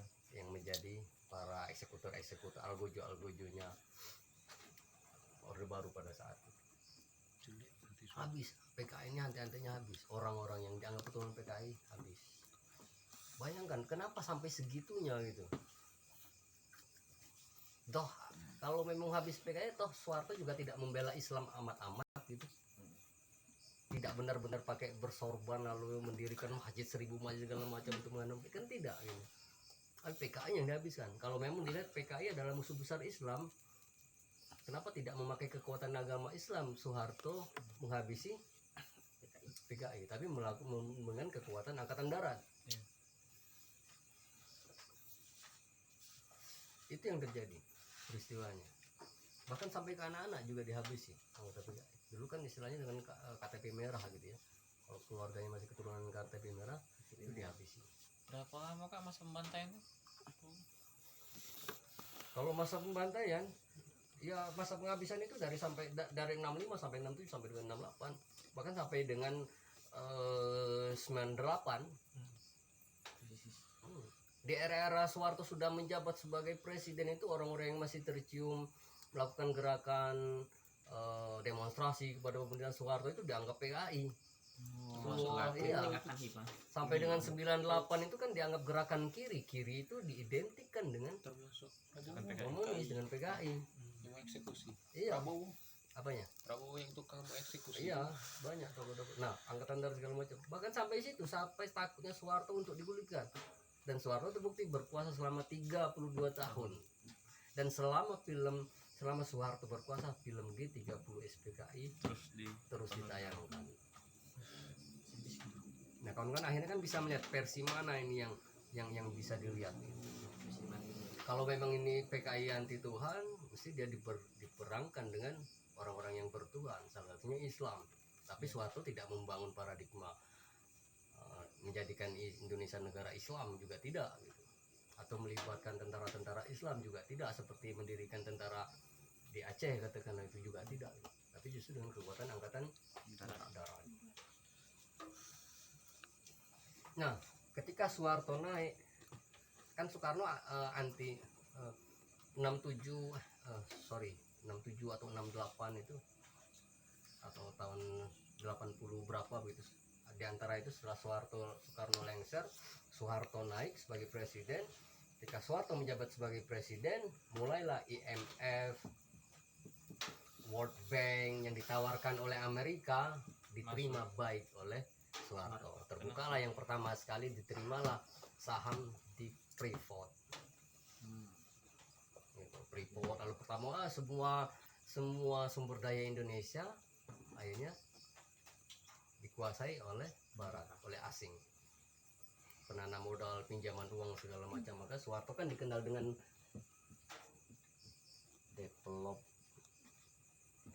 developmentalism, sebagai bapak pembangunan. Ya, Soeharto naik, pinjaman utang luar negeri masuk semua aset, semua itu dikuasai lagi oleh Barat. Itu yang terjadi. Karena selama ini Barat terhalang oleh adanya PKI dan oleh adanya Soekarno. PKI habis, Soekarno lengser, 7 Dewan Jenderal habis, Soeharto berkuasa, keran investor asing dibuka lebar-lebar. Kan hutang. Hah? Hutang. Iya. IMF dari dulu, IMF itu menawarkan pada Indonesia. Kita lepas Freeport, Irian Barat lepas. Wah, banyak semuanya, banyak industri, semua industri kita akhirnya dikuasai semua oleh Barat. Itu yang terjadi, kawan-kawan. Dan nampaknya ya juga seperti hari ini. Nah, peristiwanya itu Soeharto berhasil menggulingkan itu, dan itu peristiwa agak panjang, belum secara ideologisnya gitu kan. Terbentuknya tadi. Oh, agama itu latar belakangnya, agama itu candu dan segala macam. Nah, selebihnya kawan-kawan bisa membaca versi-versi lainnya. Karena tidak ada film pembanding setelah itu. Sudah sekarang. Ya, yang film itu tuh hanya ada peristiwa penculikan, tidak ada film data forensik, film ini tidak ada. Di film itu selama 4 jam itu peristiwa penculikan 7 jenderal, bayangin 7 banding anak-anak saja, 2 juta jiwa anak-anak saja itu yang dihabisi oleh pemerintahan Soeharto. Nah, orang-orang kita yang pada masa itu yang mengatakan itu bahwa komunis itu anti Tuhan segala macam. Soeharto peristiwa Tanjung Priok, orang lagi sholat subuh kan semuanya dihabisi oleh angkatan darat. Peristiwa berapa? 27 Juli itu. Atau peristiwa Tanjung Priok gitu. Ya, bayangkan 32 tahun kekuasaan Soeharto setelah Soekarno lengser. Sampai situ kawan-kawan bisa melihat dari versi-versi ini tadi. Bisa dibilang Soeharto ini, Makanya di orang aktivis kiri terutama di Indonesia lebih banyak melihat bahwa ini adalah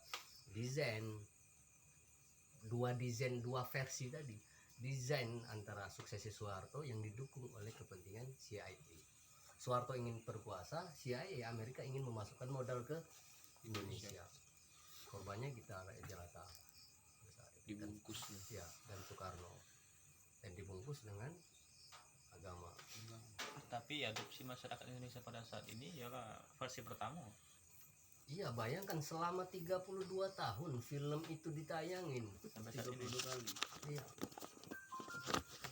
Atau Tonton kita anggap tidak 30 ke paling hanya berapa puluh gitu ya. Karena film itu diproduksi di sekitaran tahun, ya tidak lama setelah film itu diproduksi. Sekitar tahun 70-an berapa gitu. Kalau 32 tahun berarti dari selang 1 tahun dari 1995 ini. 1996. Iya, Soeharto naik itu 66. Soeharto berkuasa itu sejak Soekarno lengser, Soeharto langsung berkuasa. Sampai dengan 98 digulingkan oleh kekuatan mahasiswa dan pemuda dan rakyat pada saat itu 98. Krismon. Iya, moneter. Krismon. Di era Soeharto berkumpul kayak ini, diculik aku. Kamu beberapa orang yang ada ini bakal diculik. Kalian diskusi apa aja. Dianggap subversif, dianggap membicarakan, pada saat itu kan tidak boleh yang namanya membicarakan atau mengkritik pemerintah, itu tidak boleh. Pembatasan pendapat. Ya, angkatan darat disebar ke desa-desa lewat program ABRI masuk desa. Militer didirikan lewat Hansip, pertahanan sipil. Hansip itu produk Orde Baru yang disusupkan ke masyarakat untuk menjaga jangan sampai ada rakyat yang membicarakan pemerintah. Di kampus ada Menwa, resimen mahasiswa, dibentuk militer.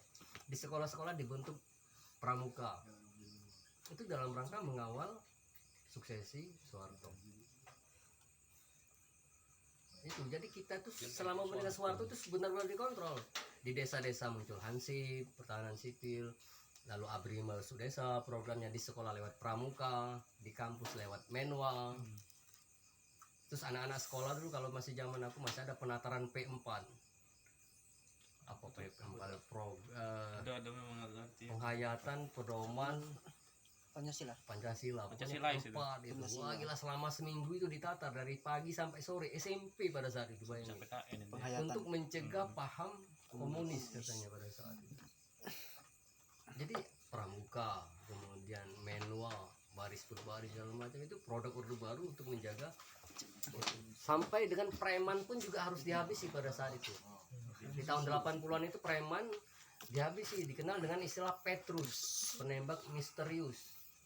Jadi peran Petrus itu menembaki parah atau menculik atau membunuh dengan cara ditembak dan mayatnya dibuang dalam kantong di karung dan selalu ditempatkan di pinggir jalan, depan toko, depan gang oleh Petrus itu.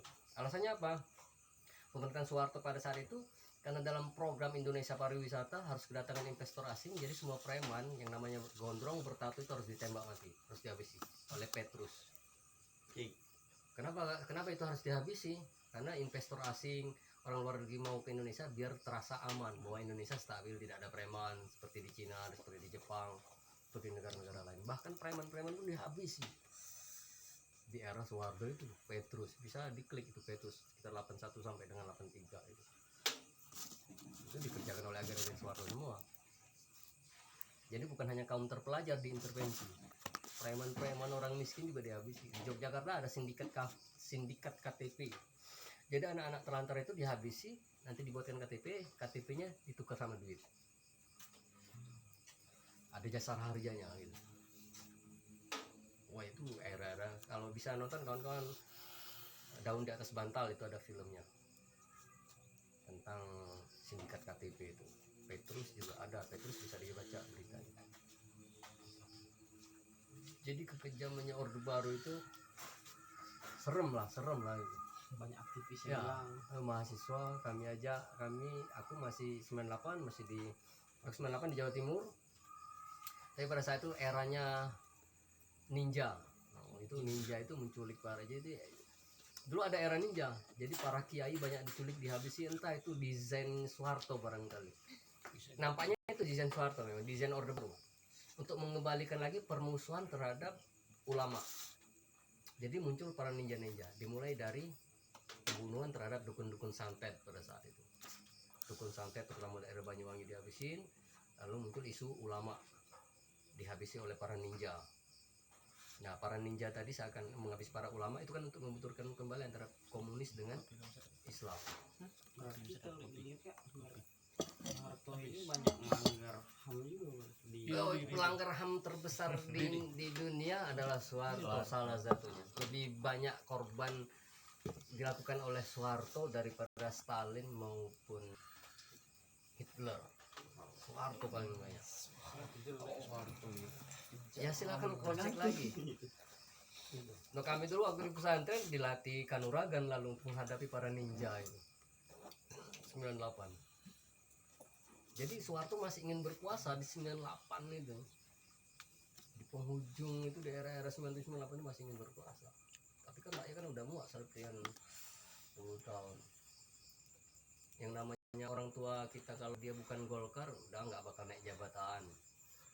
Kalau Golkar cepet naik jabatan. Dulu partai besarnya ada Golkar, P3 sama PDI, PDI ya. PDI. Kalau selain Golkar jangan harap bisa naik jabatan.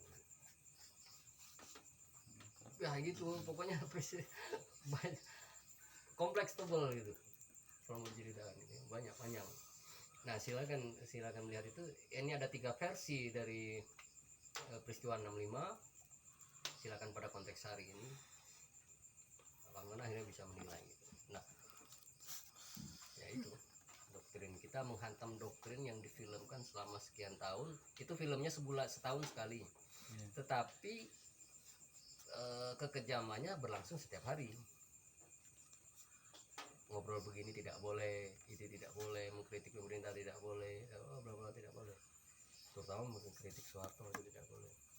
Dulu itu kan zamannya kalau aku udah seneng sama adik, aku tinggal aja lapor ke Babinsa. Itu si adik keturunan PKI. Susah. Udah besoknya adik sudah tidak ada lagi. Dulu kan kalau kebencian kayak gitu ada di stigmatisasi saja keluarganya sini nih keturunan ini dia masih nyimpan buku A B C. Wah sudah geledah habis buang culik.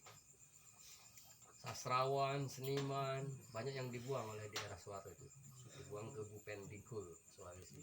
Sampai sekarang pun masih kan yang soal apa namanya yang dari keterangan PKI itu tidak boleh menjabat, tidak boleh ikut Iya. Nah di eranya Gus Dur kan coba dicabut tap MPR yang salah satunya bahwa militer tidak boleh berpolitik, kemudian hak itu keturunan PKI tadi. Nah itu Gus Dur saja tidak mengatakan bahwa PKI itu komunis. Gus Dur saja justru memerdekakan itu. Justru Gus Dur kan yang menyatakan bahwa pemerintah meminta maaf atas peristiwa 65. Gus Dur itu tokoh Islam gitu. Jangan permintaan maaf terhadap korban peristiwa 65. tapi Gus Dur juga kan diguling juga ya. Gus Dur ya digulingkan juga. dengan isu presiden kok buta. Jadi itu kawan-kawan kalau melihat konstelasi politik Indonesia bisa ditelusuri peristiwa 65 sampai ke bawah-bawahnya. Soeharto, buatan Soeharto segala macam. Ya, kita adalah produk dari situ semua. Aku kira sampai di situ ya. Serius panjang ini mau dibongkar habis itu sangat panjang. Tapi Garis besar ya. agak sebesarnya begitu kawan-kawan. Ada 3 versi. Simpulan sementara ada 3 versi. Dari beberapa versi itu 2 versi CIA dan sukses itu bisa bekerja sama. Versi pertama tadi versi ya dengan jenderal atau apa versi pertama. Aku kira itu kawan-kawan. Piye? Cukup ada yang kurang jelas nggak alurnya sampai ke pertentangan dengan agama, korban dan segala macam. Para tani saya. Iya, aja dikit. Ya. Itu untuk yang apa itu dari Soeharto tadi menggulingkan Soekarno itu. Ya. Itu keuntungan Soeharto itu apa dia? Presiden. Iya kan kalau hanya untuk jadi presiden kan bisa misalnya nyalon atau apa kan bisa jalur lain lah tanpa menghabisi membunuh kan. Cek itu apa keuntungan selain itu? Di belakang Soeharto itu CIA. Iya. Artinya CIA ini kan harus pasang orang yang siap menerima kedatangan mereka nanti. Nah, Nah, salah satu orang besar yang ada di Indonesia yang siap menerima kedatangan dan mengatur kebijakan untuk kedatangan investor asing ke Indonesia adalah Soeharto. Berarti sudah berkolaborasi Iya, Soeharto. kolaborasi Soeharto. Di situ peran Soeharto itu dalam masuknya investor asing. Nah, terbukti ketika masuknya Freeport ditandatangani pertama kali oleh Soeharto. Masuknya pertama kali investor asing besar di Indonesia adalah Freeport yang sampai hari ini itu gunung emas gitu, tambang paling besar di Indonesia, gunung emas yang ditandatangani di eranya Soeharto pada saat itu sampai dengan hari ini. Tapi kalau Freeport itu kan sudah diambil alih lagi. Sebagian. Ya tidak sepenuhnya gitu. Iya. Sepenuhnya. Tidak Sudah hanya 50%. manajemen pengelolaannya saja hasilnya tetap keluar gitu. Di Soeharto di sekarang itu keuntungannya Soeharto adalah dia menaik, intinya bahwa CIA memerlukan agent yang bisa melonggarkan masuknya investor. Ya, jadi untungnya Soeharto itu apa? Banyak. Ya kekuasaan. Kekuasaan, tanah, segala itu. Jadi akhirnya kan ya apa keuntungan seorang presiden? Aku bingung menjawab yang menjadi presiden itu apa gitu. Kekuasaan Maksudnya lah. begitu. Ya di era sekarang aja orang siapa sih yang tidak ngotot jadi bupati hari ini gitu. Yang mau jadi bupati itu 6 miliar paling tidak siap duitnya hari ini gitu. Iya. Dan semua orang berlomba-lomba, orang kaya berlomba semua untuk ngumpulin duit 6 miliar untuk bisa jadi bupati. Untuk bisa Jangan kan itu, untuk jadi anggota dewan saja berapa miliar itu semua orang juga kejar-kejaran gitu. Ya keuntungan tadi, posisi tadi, bisa mengatur. iya bisa mengatur gitu.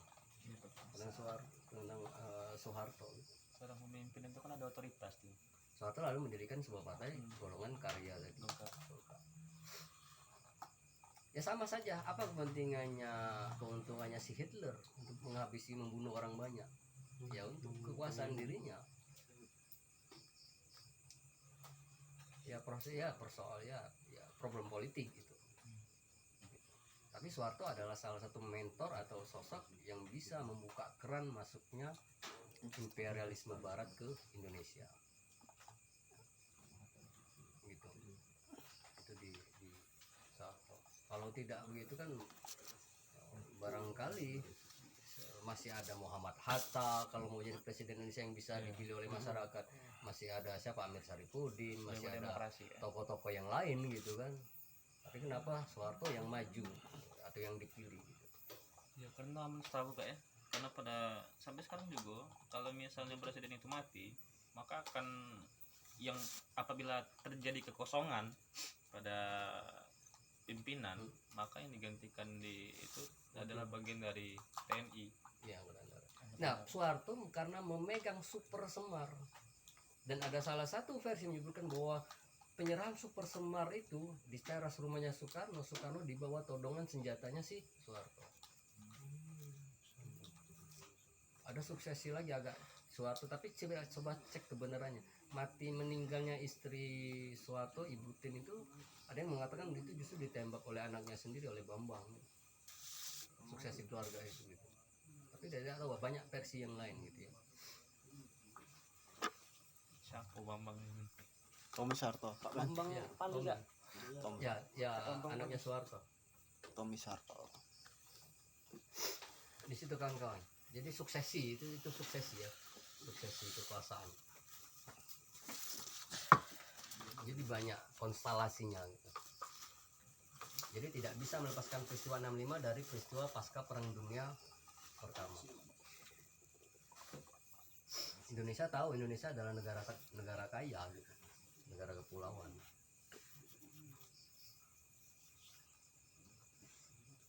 Sampai di situ kan kawan? Sejumlah versinya.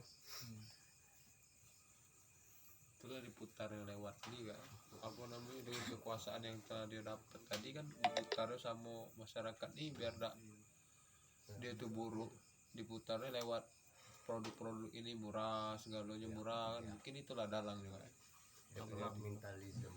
sampai sekarang kan dia tuh kan kalau di Jawa itu kan masih tetap di tinggi ke itu nah kalau dia tuh. Mungkin itu padahal itu tadi kalau sudah tahu tadi buruk gitu. Ya ya bisa dilihat anak-anak Soeharto bagaimana hari ini produk ya dilihat kan bagaimana anak-anak Soeharto apakah ada yang menjadi pemimpin besar menjabat membela rakyat segala macam gitu. Tommy punya utang ditagih oleh KPK berapa triliun, terus toko-toko yang lain-lainnya juga kan. Ya keluarga Cendana kalau mau cross check ya, keluarga Cendana ya keluarga Soeharto itu. Seberapa besar kekuasaan Soeharto itu pengaruh. ya di situ kawan-kawan. Jadi apalagi ya, saya pikir sudah ya. Kalau ada pertanyaan lain, suksesinya Sandy mungkin. Sandy nih San. lagi pas ke duit. Kalian muda. kalau tidak ada bisa sambil sharing aja ya, sambil sharing. Sharing. Sebetulnya nanti lain waktu kalau mau discuss tentang bagaimana ideologi komunisme itu awal sekali muncul dari komunal primitif, dari abad sejarah perkembangan masyarakat Indonesia. Wah jauh kita bakal narik ke belakang karena ini problem ideologi sebetulnya, pertarungan ideologi antara kanan dan kiri kalau kawan-kawan mengenal istilah kiri. Ideologi dunia, ideologi besar dunia itu terbagi dua, kanan sama kiri. Oke kawan-kawan, itu jadi catatan pentingnya ada 3 versi dari obrolan ini. Silakan melakukan pelacakan. Jadi kita kan kawan-kawan, aku mengatakan kawan-kawan sudah berbasis intelektual yang tidak bisa menerima A adalah A gitu. A harus dipertimbangkan. A bisa jadi A, bisa jadi B, bisa jadi C. Bisa dipertimbangkan itu juga pendekatan intelektual, pendekatan logika, pendekatan rasional, logika sejarah, pendekatan agama juga begitu. Kalau Tan Malaka dikatakan dia ateis, Tan Malaka itu keturunan ulama juga gitu kan. Tan Malaka yang ada di Padang. Saya kira itu kawan-kawan. Agama itu candu juga bisa dicek buku karya Nyomak. Apalagi ya. Ya sudah itu kira itu ya. Jadi dibandingkan dengan 3 versi tadi ya. Ya silakan. Kejaman, Ya. desain sama suksesi. Ya dari situ dan ya peta-peta itu kelihatan sebetulnya. Ya kalau Soeharto itu sedikit aman, kalau Soeharto itu ternyata juga sama seperti Soekarno, ya Soeharto juga bakal dilengsarkan tidak lama gitu. Tapi karena Soeharto menyenangkan bagi imperialisme Barat, ya Soeharto terus dijaga kekuasaannya sampai 32 tahun. Saya kira di situ kawan-kawan, semoga bermanfaat. Silakan melakukan cross check ulang. Ini hanya sebagian sedikit cuplikan saja dari sejarah. Saya terima kasih. Wassalamualaikum warahmatullahi wabarakatuh. Waalaikumsalam Ya, warahmatullahi ditutup aja. Sorry. Ya mungkin sekian pembahasan kita tentang Candu 30 September dan akhir kesimpulan ya mungkin saya belum bisa menyimpulkan, mungkin teman-teman juga kan bisa juga menyimpulkan dari 3 versi tadi, dari kekejaman PKI, desain CIA dan suksesi Soeharto menjadi presiden. Mungkin sekian dari diskusi kita kabar program himpunan mahasiswa Morindim, yaitu kabar kajian bareng dengan tema Candu 30 September. Mungkin sekian, terima kasih, selamat malam. Malam. Waalaikumsalam warahmatullahi wabarakatuh.